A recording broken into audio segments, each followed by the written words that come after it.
Hi అండి. అందరికీ నమస్కారం. Welcome to my channel. ఈ వీడియోలో ఏపీ ప్రభుత్వ ఉద్యోగులకు భారీ శుభవార్త. హైకోర్టు సంచలన తీర్పు విడుదల. దీనికి సంబంధించిన పూర్తి వివరాలు ఈ వీడియోలో తెలుసుకుందాము. వీడియో అయితే ఎక్కడ గాని స్కిప్ చేయకుండా ఎండ్ వరకు చూసేయండి. అప్పుడే ఇన్ఫర్మేషన్ పూర్తిగా అర్థమవుతుంది. అలాగే వీడియో చూస్తున్న ప్రతి ఒక్కరు లైక్ చేయండి ఫ్రెండ్స్. ఈ వీడియోని తోటి ఉద్యోగ మిత్రులతో అయితే షేర్ చేయండి. కొత్తగా మన ఛానల్ చూస్తున్నవారు ఇంకా ఎవరైనా సబ్స్క్రైబ్ చేసుకోకపోతే వెంటనే మన ఛానల్ అయితే సబ్స్క్రైబ్ చేసుకోండి. సో, సబ్స్క్రైబ్ చేసుకోవడం వల్ల నేను చేసే ప్రతి ఒక్క వీడియో మీ వరకు రీచ్ అవుతుంది. ఇక ఆలస్యం చేయకుండా వివరాల్లోకైతే వెళ్ళిపోదాము. ఫ్రెండ్స్, ఇక విషయానికొచ్చినట్టయితే తెలంగాణ రాష్ట్ర వ్యాప్తంగా వివిధ ప్రభుత్వ శాఖల్లో గత అనేక సంవత్సరాలుగా చాలీ జీతాలతో ఉద్యోగ భద్రత లేక అల్లాడుతున్న వేలాది మంది కాంట్రాక్ట్ మరియు తాత్కాలిక ఉద్యోగుల జీవితాల్లో ఒక అత్యంత కీలకమైన మరియు ఆశాజనకమైన మలుపు చోటు చేసుకుంది. ప్రభుత్వ యంత్రాంగంలో కీలక పాత్ర పోషిస్తున్నప్పటికీ పదవీ విరమణ ప్రయోజనాలు లేదా సరైన సెలవుల సౌకర్యాలు లేక ఇబ్బందులు పడుతున్నారు. ఈ ఉద్యోగుల సర్వీసులను క్రమబద్ధీకరించేందుకు ప్రభుత్వం ఒక పటిష్టమైన మరియు శాశ్వతమైన ప్రత్యేక పథకాన్ని రూపొందించాలి అని గౌరవనీయ హైకోర్టును సూచించింది. సాధారణంగా కాంట్రాక్ట్ ఉద్యోగులు అంటే నిర్ణీత కాలానికి మాత్రమే నియమించబడతారు. కానీ దశాబ్దాల తరబడి వారు అదే పోస్టుల్లో కొనసాగుతున్నప్పుడు వారిని శాశ్వత ఉద్యోగులుగా గుర్తించాల్సిన బాధ్యత ప్రభుత్వంపై ఉంటుందని న్యాయస్థానం తన అభిప్రాయాన్ని వ్యక్తం చేసింది. హైదరాబాద్‌లోని ఉన్నత న్యాయస్థానం ఒక కేసు విచారణ సందర్భంగా ప్రభుత్వానికి దిశానిర్దేశం చేస్తూ కేవలం మాటలకే పరిమితం కాకుండా చట్టబద్ధమైన పద్ధతిలో ఈ సమస్యలను పరిష్కారం కనుగొనాలని కోరింది. కేవలం ఒక పథకాన్ని రూపొందించడమే కాకుండా ఆ పథకం అమలును పర్యవేక్షించేందుకు మరియు అర్హులైన ఉద్యోగుల అభ్యర్థనను నిష్పక్షపాతంగా పరిశీలించేందుకు ప్రతి ప్రభుత్వ శాఖలోనూ ఒక ప్రత్యేక కమిటీని ఏర్పాటు చేసే అంశాన్ని ప్రభుత్వం తీవ్రంగా పరిగణించాలని కోర్టు సూచించింది.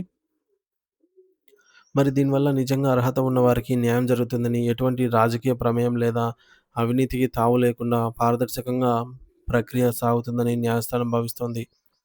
మరి ఈ మొత్తం వ్యవహారం వెనుక ఉన్నటువంటి నేపథ్యాన్ని పరిశీలిస్తే జవహర్లాల్ నెహ్రూ జేఎన్‌టీయూ జవహర్లాల్ నెహ్రూ టెక్నాలజికల్ యూనివర్సిటీలో సుదీర్ఘ కాలం పాటు కాంట్రాక్ట్ పద్ధతిలో పనిచేసిన నరసింహ అనే వ్యక్తిని యూనివర్సిటీ యాజమాన్యం అకస్మాత్తుగా ఉద్యోగం నుండి తొలగించింది. తన జీవితంలోని విలువైన కాలాన్ని సంస్థ కోసం ధారపోసిన తర్వాత ఎటువంటి ముందస్తు సమాచారం లేకుండానే తనను తొలగించడం అన్యాయమని భావించిన ఆయన న్యాయం కోసం హైకోర్టును ఆశ్రయించారు. ఈ కేసును మొదట విచారించిన సింగిల్ జడ్జ్ ఉమ్మడి ఆంధ్రప్రదేశ్ కాలం నాటి జీవోఎంఎస్ నంబర్ 212 నిబంధనల ప్రకారం ఆయన సేవలను క్రమబద్ధీకరించాలని ఆదేశిస్తూ యూనివర్సిటీ జారీ చేసిన తొలగింపు మెమోను రద్దు చేశారు. అయితే ఈ తీర్పును సవాలుగా చేస్తూ యూనివర్సిటీ విభాగం అప్పీల్ దాఖలు చేయడంతో ఈ కేసు ప్రధాన న్యాయమూర్తి జస్టిస్ ఆపరేష్ కుమార్‌కు మరియు జస్టిస్ జీఎం మొహియుద్దీన్ నేతృత్వంలోని ధర్మాసనం ముందుకొచ్చింది. ఈ విచారణ సందర్భంగా ధర్మాసనం ఒక చారిత్రాత్మకమైన విషయాన్ని గుర్తు చేసింది. 2006లో సుప్రీంకోర్టు ఇచ్చిన ప్రసిద్ధ ఉమాదేవి కేసు తీర్పు ప్రకారంగా 10 ఏళ్ల కంటే ఎక్కువ కాలం సర్వీస్ పూర్తి చేసిన తాత్కాలిక ఉద్యోగుల విషయంలో ప్రభుత్వం సానుకూలంగా నిర్ణయం తీసుకోవచ్చు అని పేర్కొంది. ఒక వ్యక్తి 10 ఏళ్ల పాటు ఒకే విధిని నిర్వర్తిస్తున్నారంటే ఆ పోస్ట్ యొక్క అవసరం నిరంతరం ఉందని అర్థం. కాబట్టి వారిని రెగ్యులరైజ్ చేయడం సబబేనని కోర్టు అభిప్రాయపడింది. ఇప్పటికే జార్ఖండ్, ఉత్తరాఖండ్ మరియు ఉత్తరప్రదేశ్ వంటి రాష్ట్రాలు తమ రాష్ట్రంలోని కాంట్రాక్ట్ ఉద్యోగుల కోసం ప్రత్యేక పథకాలను రూపొందించి అమలు చేస్తూ ఉన్నాయి అని తెలంగాణ రాష్ట్రం కూడా అదే బాటలో ఎందుకు పయనించకూడదని కోర్టు ప్రశ్నించింది. ఉమ్మడి ఆంధ్రప్రదేశ్ కాలంలో 1994లో జారీ చేసిన జీవో ఎంఎస్ నంబర్ 212 మాత్రమే ప్రస్తుతం అందుబాటులో ఉందని, కానీ మారిన కాలమాన పరిస్థితులకు అనుగుణంగా తెలంగాణ ప్రభుత్వం ఇప్పటివరకు ఎటువంటి కొత్త పాలసీని తీసుకురాలేదని కోర్టు ఎత్తి చూపింది.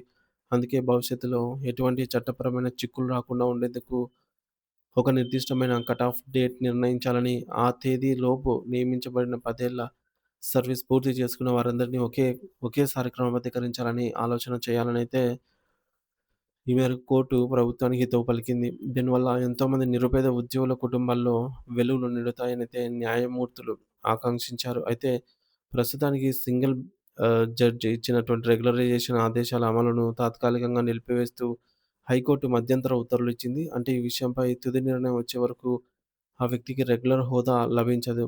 ఈ కేసు తదుపరి విచారణను ఏప్రిల్ 14వ తేదీకి వాయిదా వేయడంతో ఆలోపు ప్రభుత్వం తన వాయిదాను మరియు కోర్టు సూచించిన విధంగా కొత్త పథకంపై తన ఆలోచనను తెలియజేయాల్సి ఉంటుంది. తెలంగాణలోని లక్షలాది మంది కాంట్రాక్ట్ ఉద్యోగులు ఇప్పుడు ఈ కేసు ఫలితం కోసం మరియు ప్రభుత్వం తీసుకోబోయే నిర్ణయం కోసం ఎంతో ఆతృతగా ఎదురుచూస్తూ ఉన్నారు. ప్రభుత్వం గనుక సానుకూలంగా స్పందించి ఒక కొత్త పథకాన్ని ప్రకటిస్తే అది రాష్ట్ర చరిత్రలోనే ఒక మైలురాయిగా అయితే నిలిచిపోతుంది అనటంలో సందేహం లేదు.